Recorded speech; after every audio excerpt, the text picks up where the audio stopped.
एक मकान का मूल्यांकन उस वर्ष की शुरुआत में उसके मूल्य की तुलना में 10% के मूल्यह्रास के रूप में होता है। यदि मकान का वर्तमान मूल्य इतना है तो 3 वर्ष बाद मकान का मूल्य कितना होगा।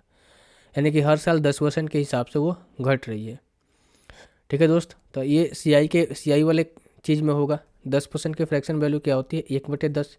यानी कि अभी 10 है तो उसका अगला साल 9 हो जाएगा, एक कम हो जाएगा यहाँ से, तो जगह 10 ले कितना हो रहा है, 9 हो रहा है।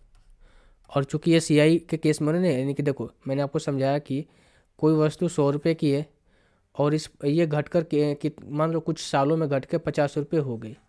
मान लो यहाँ पर 5% के रेट से घटाते हैं, 100 का 5% 5 होता है, अब वैल्यू कितनी हो गई, 95 हो गई। 95 पर 5% हम घटाएंगे तो वैल्यू आएगी, फिर उस पर हम 5% घटाएंगे। यानी कि कहीं ना कहीं सीआई वाला जो केस है ना, उसी तरीके से ये काम कर रहा है। ये 3 साल का बोला गया ना, तो हो जाएगा क्यू इसका भी और ये हो जाएगा क्यू इसका भी।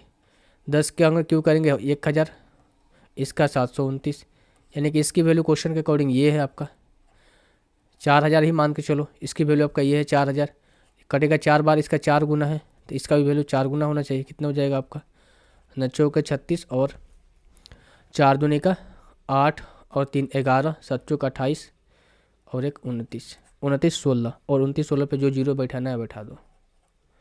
Option number A. तो ऑप्शन नंबर ए जो है इस क्वेश्चन का आंसर हो जाएगा। 3 वर्ष बाद उस घर का जो प्राइस होगा ये प्राइस होगा।